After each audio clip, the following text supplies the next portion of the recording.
ท่านเคยสงสัยบอกว่าประเทศใดที่มีความโปร่งใสหรือมีการคอร์รัปชันน้อยที่สุดในเอเชียของเราถ้าหากว่าท่านยังบ่รู้คลิปนี้มีคำตอบเดี๋ยวไปฟังกัน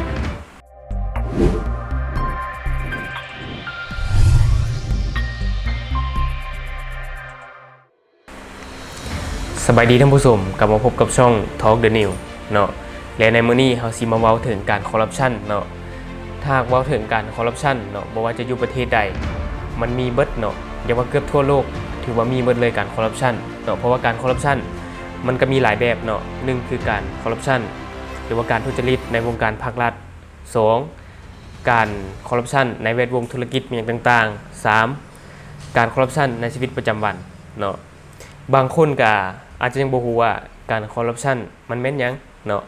บางคนก็อาจจะฮู้แล้วแต่มื้อนี้แอดจะมาอธิบายคร่าวๆแล้วก็เข้าใจง่ายให้บางคนที่ยังบ่ฮู้ได้รับชมรับฟังเนาะก็คือการคอร์รัปชันเป็นการ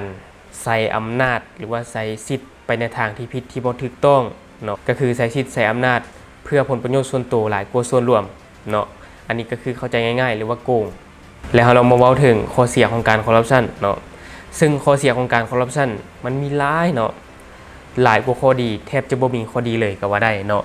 ก็คือยกตัวอย่างง่ายๆเนาะการคอร์รัปชันข้อเสียนึงคือเฮ็ดให้เศรษฐกิจบ่มั่นคงเนาะเฮ็ดให้ประเทศบ่มีความน่าเชื่อถือ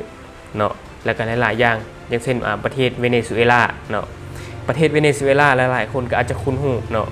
ที่มีการบริหารระบบผิดพลาดแล้วก็เกิดมีการทุจริตในวงการภาครัฐและก็วงการอุตสาหกรรมน้ำมันเชื้อไฟต่างๆที่เป็นรายได้หลักของประเทศจนเฮ็ดให้เกิดภัยเงินเฟ้อระดับสูงเนาะจนเงินแทบให้ค่าเลยก็ว่าได้และผลที่ตามมาก็คือขาดอาหารขาดยาแล้วก็เครื่องใช้ที่จำเป็นจนสุดท้ายประชาชนได้อพยพออกไปนอกประเทศเนาะอันนี้ก็คือ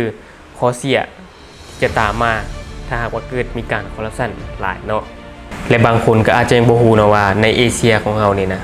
มีประเทศใดๆที่มีความโปร่งใสหลายที่สุดหรือว่ามีการคอร์รัปชันน้อยที่สุดเนาะบางคนก็อาจจะฮู้แล้วเนาะแต่บางคนก็อาจจะยังบ่ฮู้แต่บ่เป็นหยังในมื้อนี้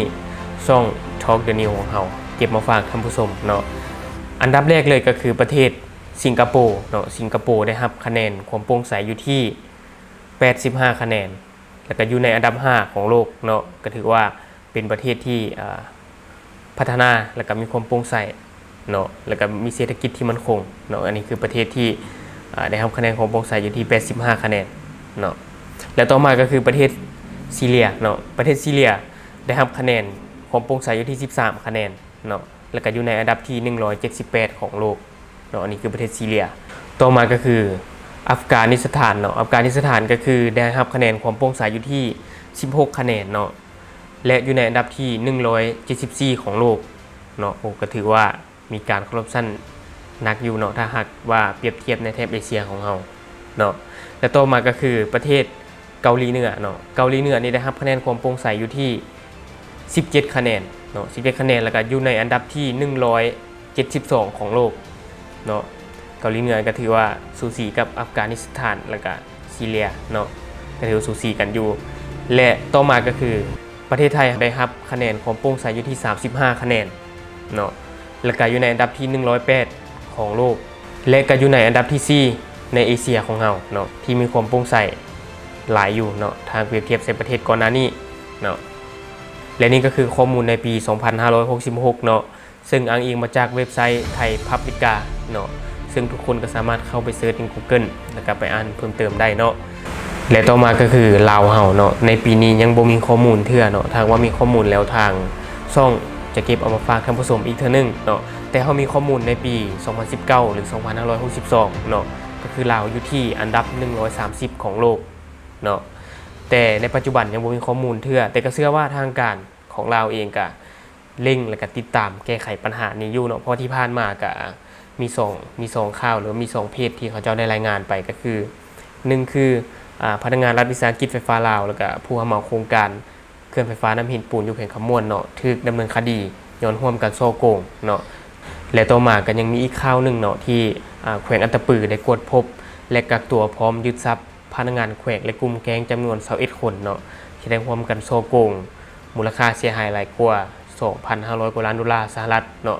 อันนี้ก็ถือว่าสมเสยที่ทางการเพิ่น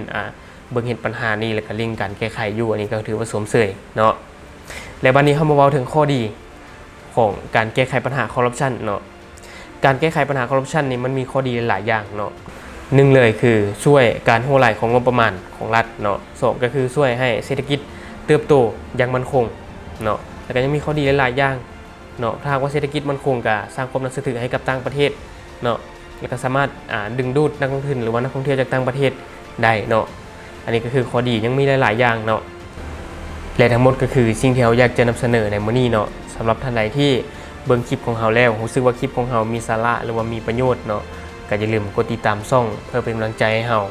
ราจะได้มีกำลังใจผลิตคลิปดีๆแบบนี้ออกมาเรื่อยๆหรือสำหรับท่านใดที่มีความคิดความเห็นอยากประกอบส่วนก็สามารถฝากไว้ภายใต้คอมเมนต์ของเราเนาะเราก็จะเข้าไปอ่านไปตอบไปแลกเปลี่ยนประสบการณ์นำกันเนาะอย่าลืมกดติดตามช่องเพื่อเป็นกำลังใจให้กันเด้อขอบใจ